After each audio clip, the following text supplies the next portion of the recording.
All right, so you got a hand for us. This was played at 52 Social in Dallas, right? In Or Houston, in Houston. Houston, yeah. Okay. Yeah. So Okay. Johnny Fans 88 social. This was 136. I believe at the time we had a mandatory six on Okay. because we were playing so deep. This hand specifically is $3,000 effective. And yeah, that's a lot Three for obviously three one thousand three. effective. 3,000 Yeah, effective. three Okay. thousand effective. Three Yeah. thousand effective. Okay. Full ring, 9 players.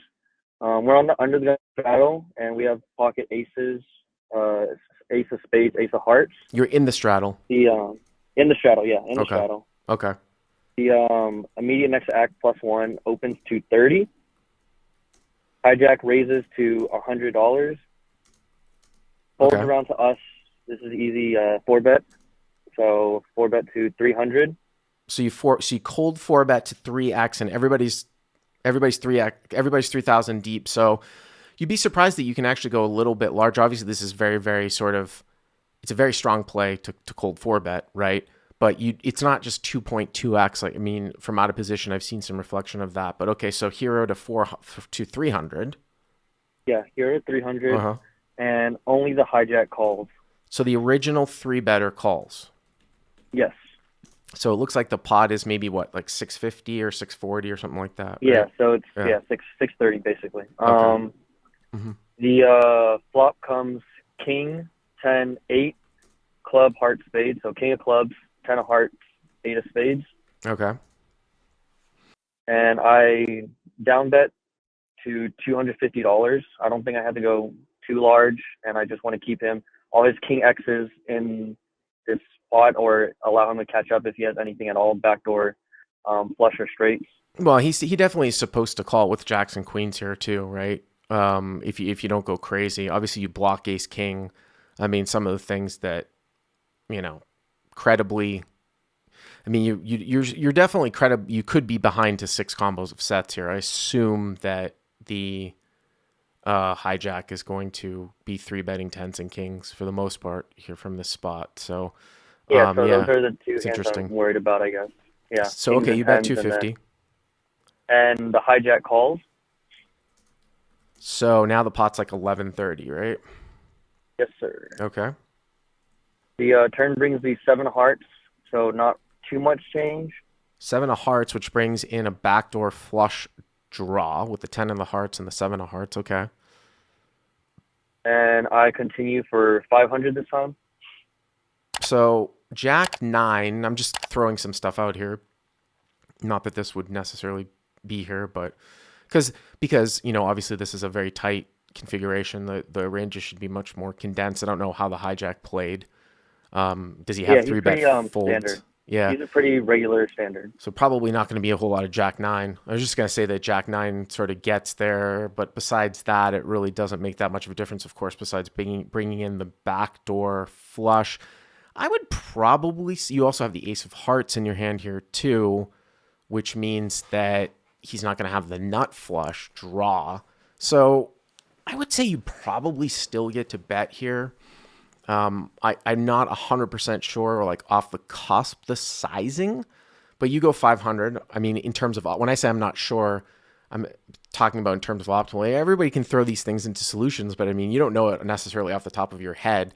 And sometimes there's a better way to obviously play certain hands. I'm wondering too, though, usually on a blank. Now, this isn't the biggest blank in the world.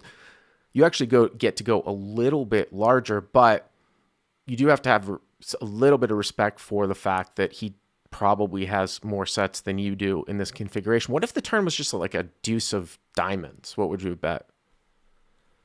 I feel like so the reason I picked 500 was because I can obviously keep the pot somewhat not too crazy if he does have all those sets, and I can get value from ace, king, king, queen still. Uh huh. So I'm not sure if I would pick the same sizing as well, or maybe size up just a bit. I also obviously want to keep his queens and jacks still maybe calling on the turn, at least get 2 streets of value. Because it is interesting though too. It's interesting is that if this is still a card that you're going to bet, I would go so far to say, understanding this stuff, that you actually might get to bet more often. Excuse me, you might get to bet with a higher, with a larger amount here, because there are more hands that gain extra equity against you here with the backdoor heart coming in. Also some Jack X, right? Pick up a gut shot here to a 9.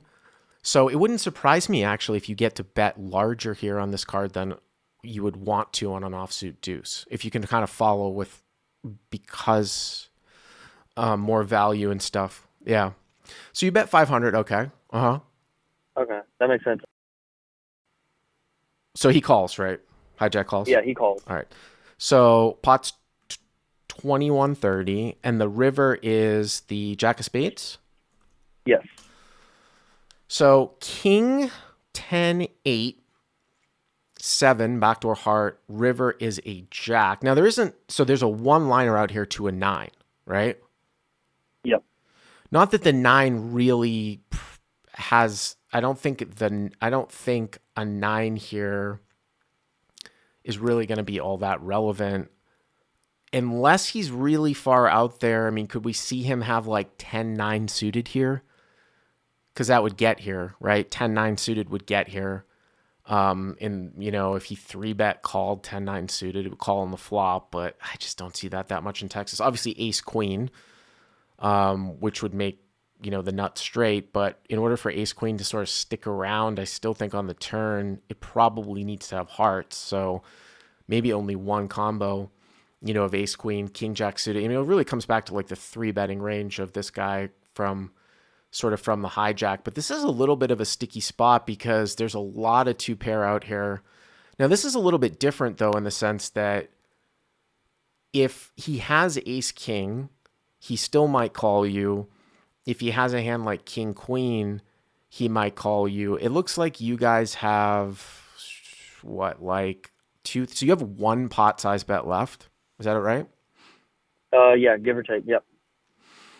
Well, I'm not a huge fan of block bets, but that one, that split pot hand got me thinking here. I know when you had emailed me in, I said, this kind of reminds me, maybe you've run out of value here and maybe you would consider check folding in a spot like this where all the hands that you beat will just go check, check.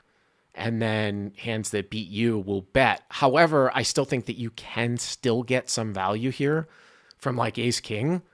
So I kind of wonder if you can use a block sizing here. Oh, by the way, I said ace queen of hearts. I'm sorry. Ace queen of hearts is, you have the ace of hearts in your hand, right? That. Yeah, we blocked that. Right. So you have the ace of hearts in your hand. So, that's another hand that's actually good for you, right? Because he can't have ace king of hearts. He can't have ace queen of hearts. So really you're looking at, in terms of backed into flushes like king, queen of hearts, right? And what king, jack, wouldn't be backed in, king, queen that you're still beating. And, maybe king, jack suited, something like that. You run into the 2-pair. Mm-hmm.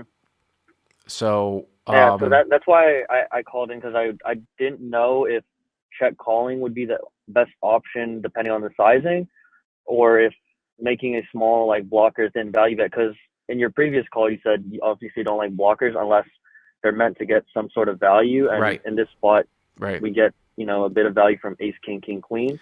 Yep. But we obviously lose to king jack now, and then obviously everything we were losing to before, kings, jacks, 10s, we would I hate check calling on the river for a number of reasons, because again, most live players aren't betting thinly enough for that to be a superior line so that they value own themselves, which means, of course, that they would value bet a hand worse than yours that they would otherwise fold if you bet. That almost doesn't exist unless you get up to the really high levels or you're checking to induce a bluff. So what are the bluffs here? The primary bluff, I would think, would be like queen jack suited here. I would think that would be the primary bluff that's just not going to have showdown value in a spot like this. That would be the primary bluff. I'm trying to think of something else here because Jack 10 is 2-pair. And then you think ace king would always check back because of showdown value? I think that ace king's probably going to check back here, to be honest with you.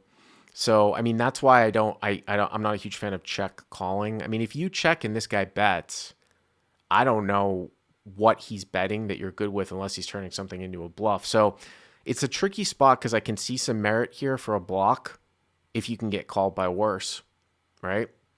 500-600. What did you end up doing?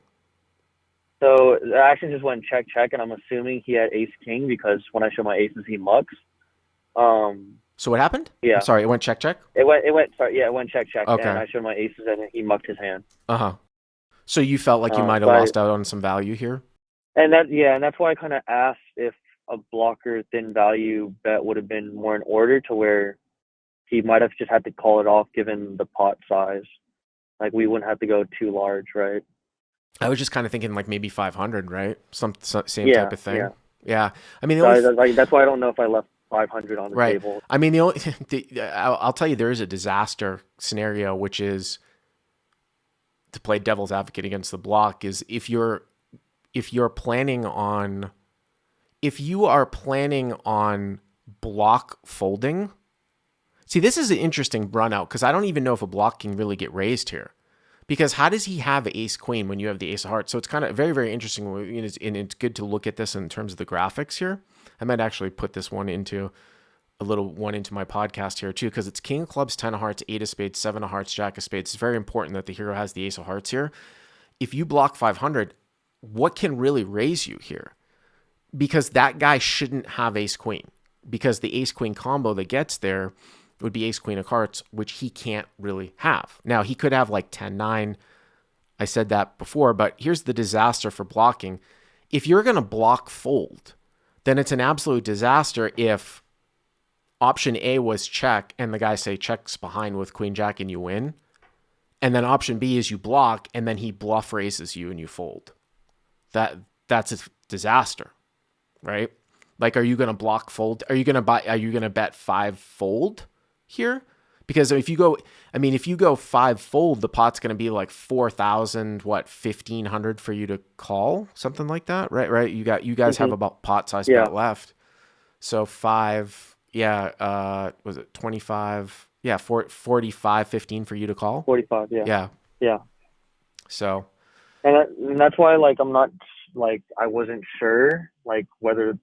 That's why I was so, like, on edge, right? And then I even asked whatever my following is, like 50-50, on what they wanted to do, because the blocker bet seems like you can also get in a really bad spot where even if he has like sets, he might turn those sets into a bluff, even though, why would he turn a set though into a bluff on this run out? Just off a blocker bet, seeming like I can't ever have nines. He has all the sets in his range.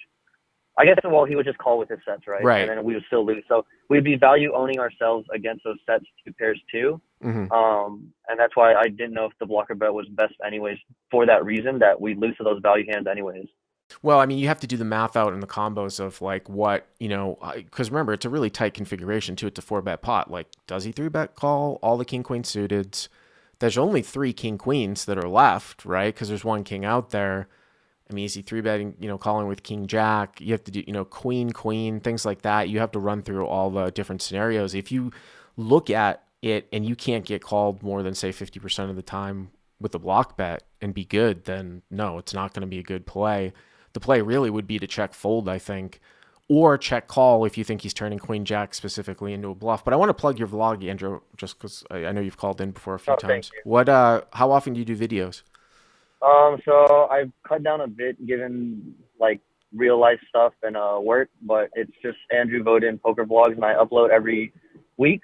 All right. Thanks for the call. Appreciate it. Yeah, thank you. And good luck tonight. All right. Congratulations. Thank you. If you enjoyed this video, please hit that like button and subscribe to our channel, and check out the coupon code in the description to try out the Crush Live Poker training site for free.